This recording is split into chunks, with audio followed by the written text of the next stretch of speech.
Hi, Dennis. Hey Sam, you know, I was just watching a documentary on tigers. They were saying that tigers are on the brink of extinction. If measures are not taken, soon we may not have any tigers left. How's that possible? Sadly enough, tigers have been hunted down over the last few decades, and many of them don't find partners to reproduce to keep the species alive. I don't really understand. What is reproduction? Yes, Hexie. I can understand why you are confused. Robos have no need to reproduce because they are created by man. But living organisms on Earth need to reproduce to keep their species alive. It's because of reproduction that you see millions of organisms of the same type. In this lesson, you will learn about the significance of reproduction. At the end of this lesson, you will be able to describe the significance of reproduction. So, as I was saying earlier, organisms reproduce to keep the species alive. For example, if tigers don't reproduce, we won't be able to see any more tigers in a few years. So, reproduction makes a new individual? You got it. But wait a minute, Sam. How did dinosaurs become extinct then? Didn't they reproduce? Well, there is another aspect to survival of a species. Environments can change drastically without the control of organisms. Such an environmental change can kill a species. Scientists say that the Earth was hit by meteorites that led to the end of the dinosaurs. You know, the documentary also showed how human beings evolved from apes. But you said reproduction produces organisms of similar type. So how do features of organisms change through evolution? You have to understand that evolution is a long drawn-out process that takes place over millions of years. Organisms live together in a well-defined environment. During reproduction, these organisms produce body design features suitable for that environment. For example, over generations, giraffes developed long necks to eat the leaves growing high up on trees. How do they change their body design on their own? Well, it is a little different from the way we designed you, for sure. The answer lies in variations produced during DNA replication. You must have studied at school about how chromosomes in the nucleus of a cell carry information for the inheritance of features from parents to the next generation in the form of DNA, deoxyribonucleic acid molecules. So, what happens during reproduction is that a DNA copy is created. In replication, the DNA is not identically copied. This leads to variations in the DNA. During reproduction, these variations are passed on to the offspring and then to the subsequent generations. Such variations can help a species survive adverse conditions. It is confusing, Sam. Let me explain this with an example. Suppose there was a population of bacteria living in temperate waters and the temperature increases due to global warming. Many of the bacteria would die due to the increased temperature. However, DNA variations in some bacteria might enable them to develop resistance to heat. The DNA of these heat-resistant bacteria are then passed on to its offspring and subsequent generations that lead to the heat-resistant bacteria. DNA seems to be very powerful. Yes, they sure are. So, that's what they mean by survival of the fittest. Exactly. Just like we keep building better models of machines. Nature enables living organisms to evolve into stronger beings through DNA variations. This brings us to the end of this lesson on reproduction and its significance. In the next lesson, you will learn about modes of reproduction in living organisms. To revisit the key points covered in this lesson, please review the flashcard at the end of this lesson. Hi, I'm Miss Curious. I live in your mind. I question things. That's how you learn and grow. Wondering what I'm doing here? You know, she says that a lot of plants require only one parent plant to reproduce. She's planting some flowers and vegetables today. So I thought I can tag along. Shh! Here comes Arnold. Hi, Mom. The garden looks so colorful. And what are you planting this season? Well, just some roses, some pumpkins and potatoes for the vegetable patch. You know, it's very interesting how you use seeds to plant pumpkins, but a stem for a rose plant. And it looks like you are using whole potatoes too. That's true. But can you recall ever seeing a rose seed? Or a potato seed for that matter? No, I can't. You're right. They don't seem to have seeds at all, do they? These plants have lost their capacity to produce seeds. That's why sexual reproduction is not possible in these plants. So, they use their vegetative parts to reproduce. It's an interesting phenomenon because not many animals can reproduce this way. In fact, depending on their body designs, various organisms reproduce in different modes. It's an interesting study. In this lesson, you will learn about the modes of reproduction in plants. At the end of this lesson, you will be able to list the modes of reproduction in living organisms.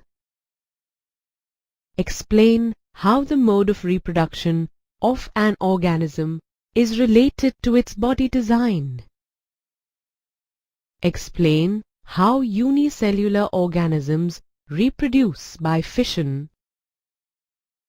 And illustrate the types of asexual reproduction in multicellular organisms: fragmentation, regeneration, budding, vegetative propagation, and spore formation. We were talking about reproduction and body designs of organisms. At a very basic level, let's consider unicellular and multicellular organisms. Now, let's relate the body designs to modes of reproduction. Living organisms can reproduce in two modes: asexual and sexual. The asexual mode of reproduction is when a single individual is responsible for creating a new generation of species.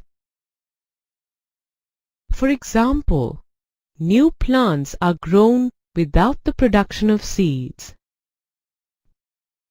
The sexual mode of reproduction, on the other hand, requires two individuals to create a new generation of that species. So, the germ cells of two parent plants are combined to create the seed for a new plant. That's how human beings and animals reproduce. In plants, this mode of reproduction produces seeds which lead to new plants. See that hibiscus plant. Hibiscus cannabinus uses the asexual as well as sexual mode of reproduction.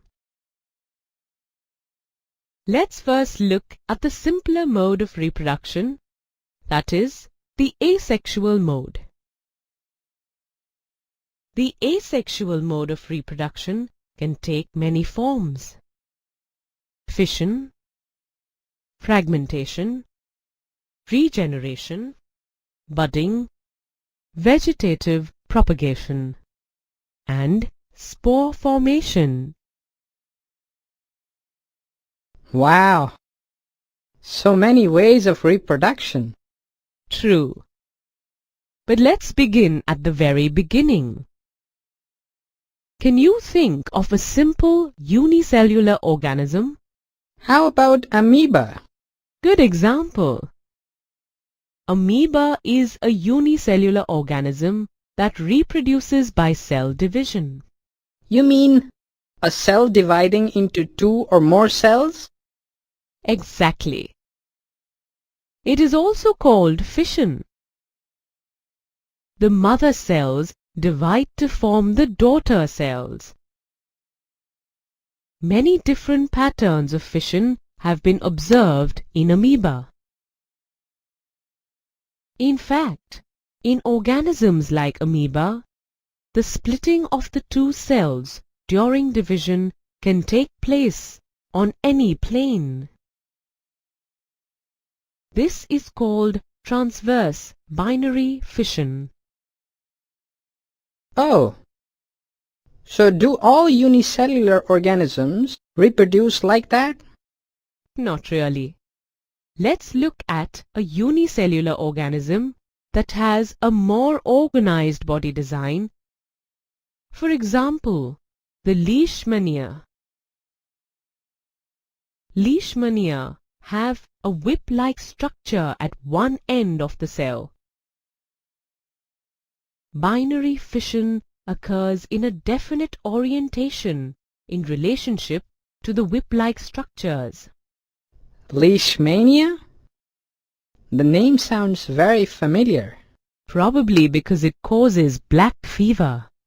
Oh, Interestingly, the malarial parasite Plasmodium is also a unicellular organism. Plasmodium, however, reproduces by multiple fission. That is, it divides into many daughter cells simultaneously. amazing how dangerous these small unicellular organisms can be. Not always, though. Yeast is also a unicellular organism. Yeast, by the way, produces small buds that separate and grow further.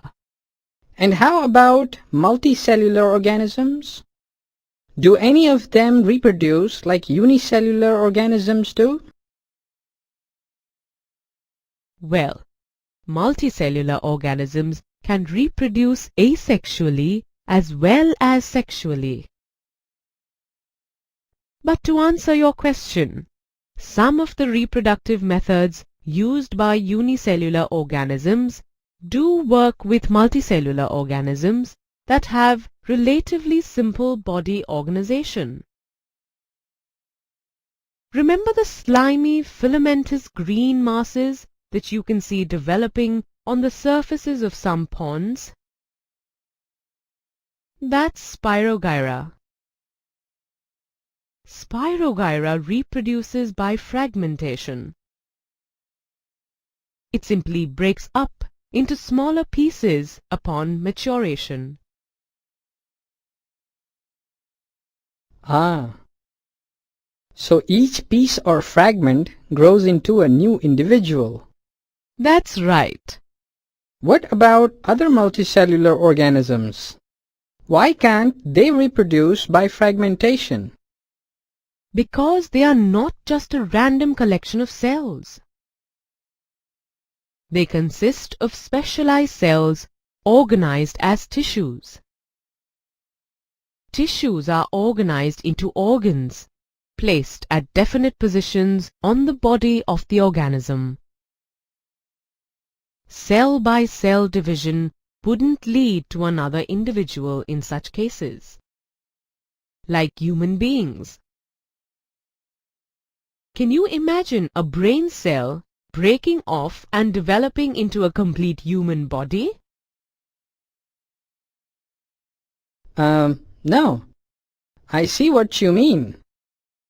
So what happens in reproduction of such organisms? They use more complex ways of reproduction. There is typically a single cell type in the organism that is capable of growing, multiplying, and creating other cell types under appropriate conditions. This can happen through regeneration, budding, vegetative propagation, and spore formation. Regeneration involves development of new individuals from body parts. For example, consider fully differentiated organisms such as Hydra or Planaria. These can be cut or broken down into many pieces. Each of these cut pieces can grow into separate individuals. How does that happen? Remember I was telling you that multicellular organisms have specialized cells for reproduction? Yes, that's right. So specialized cells are involved in regeneration. Exactly. These cells proliferate into a large number of cells. From this mass of cells, different cells undergo changes to become various cell types and tissues. I can't imagine an organism depending on being cut up to be able to reproduce. Can you? Regeneration is actually not the same as reproduction. I decided to read up a bit more on it and found that Hydra and Planaria can reproduce in other ways as well. By the way, regeneration is also called morpholepsis. So if not cut up, how would an organism like Hydra reproduce? Good question. Organisms like Hydra can also reproduce by budding.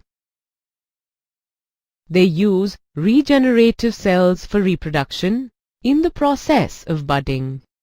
How's that? In Hydra, a bud develops as an outgrowth due to repeated cell division at a specific site. Each such bud develops into tiny individual Hydra. Oh, so I guess they detach from the parent body when fully mature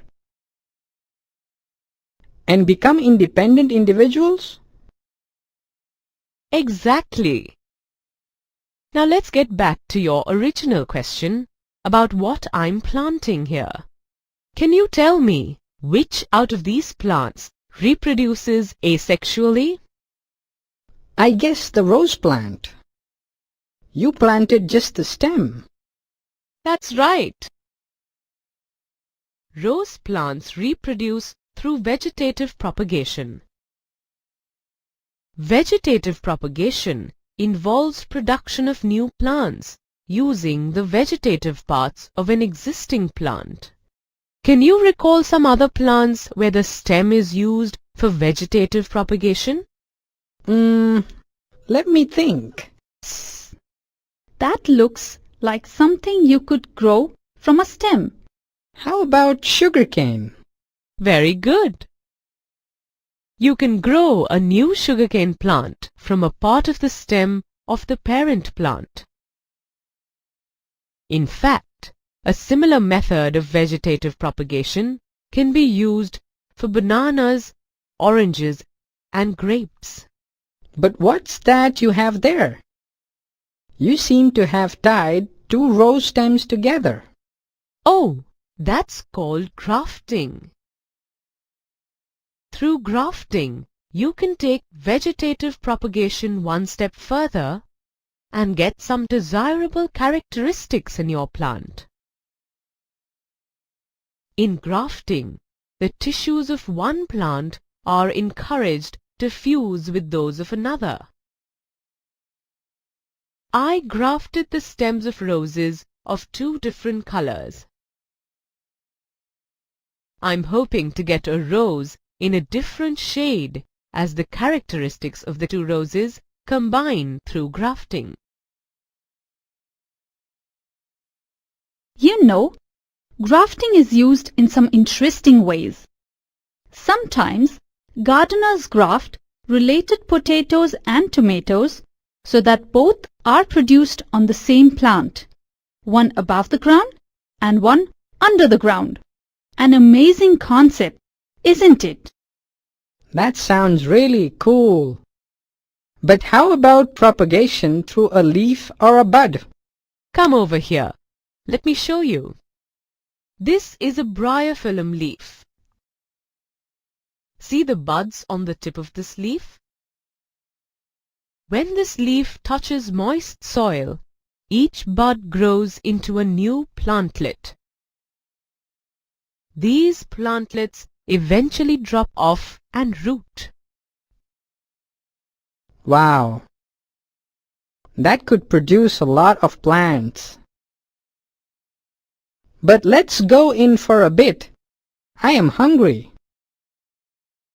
Can I have some buttered toast?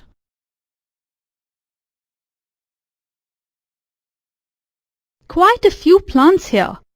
Now, do any of these propagate like the rose plant? Let's see. Marigold requires seeds. How about the money plant? Of course, I have seen Arnold's mom put a stem of a money plant in a bottle of water and it grows into a plant. And the good thing about it is that a money plant can be planted around the year. But be careful when taking a cutting. Look for the nodes which have roots coming out of them. These are easier to plant and they have more chances of growing. Let's now get back to Arnold and his mom. Can you guess which other food plant propagates using its buds? Your favorite vegetable, potatoes. Potato itself is a horizontal plant stem with shoots and roots usually underground. Thus the stem serves as a reproductive structure. Such horizontal underground plant stems are called rhizomes.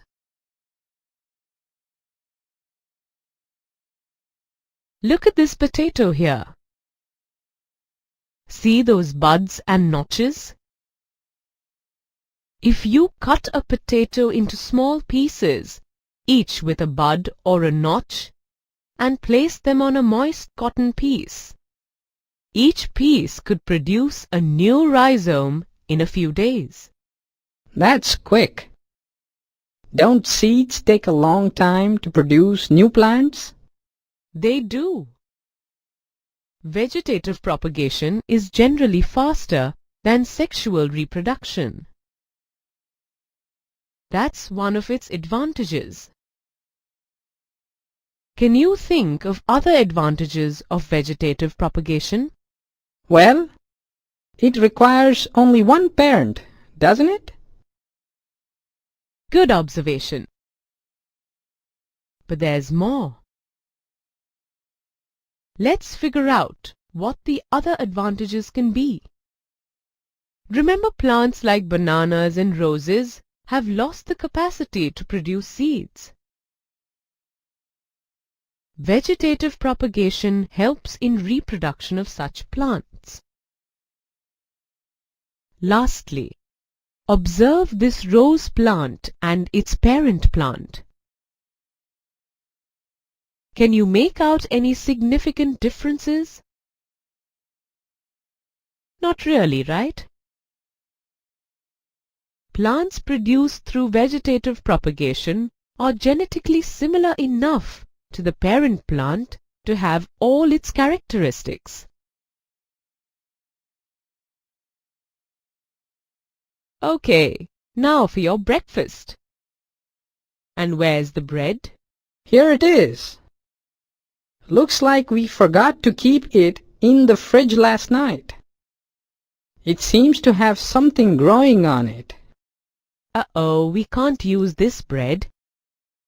It's gone moldy because we left it outside in moist air. This stuff is called mold? In biological terms, it's called a rhizopus. Rhizopus is a simple multicellular organism.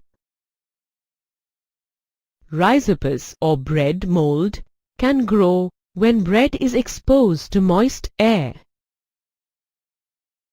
Remember I told you there are two methods of asexual reproduction in plants. Yes, of course. One is vegetative propagation and the other is through spores. Very good. The growth of this mold is an example of asexual reproduction through spore formation. Let's see if we can identify the specific reproductive parts of this rhizopus. Take a close look at this mold. It grows on the bread in the form of thread-like structures called hyphae. So where are the spores that help it reproduce? See those tiny blob on a stick kind of structures? Yes, they seem similar to the stamen that we see in flowering plants. These blobs are known as sporangia, and these are the structures involved in reproduction. They contain cells or spores that can eventually develop into new rhizopus individuals. These spores are very light. They are covered by thick walls that protect them. So how exactly do these spores develop into new rhizopus? When the sporangia mature, they release spores. These spores keep floating in the air and eventually attach themselves to a surface that is moist, and then they start growing. Can you figure out which of the plants here reproduces with the help of spores? Let me see. Don't these ferns have spores? Correct. A fern is a rhizopus that uses spores to reproduce. Now, since there's no bread, let me make you some pancakes for breakfast. Well, let's leave Arnold to enjoy his breakfast. Meanwhile, I have some more interesting information for you. I read about a new advancement in technology that gives us another asexual method for the propagation of plants, tissue culture. The interesting thing about tissue culture is that it enables us to produce exact copies of plants in sterile conditions. Just think, this technique can enable production of exact copies of plants in the absence of seeds, help us produce plants from seeds that otherwise have very low chances of germinating and growing. For example, in the case of orchids and nepenthes. Enable us to clean a plant of viral and other infections and quickly multiply. Let's take a quick look at how tissue culture is done. Tissue or separating cells are removed from the growing tip of a plant. The removed cells are placed in an artificial medium where they divide rapidly to form a small group of cells called callus. The callus is transferred to another medium that contains hormones for growth and differentiation. Here, each callus grows into a plantlet. Each plantlet is then placed in the soil so that it can grow into a mature plant. So, that was a great session on methods of reproduction in living organisms, wasn't it? You learnt about the various methods of asexual reproduction in unicellular as well as multicellular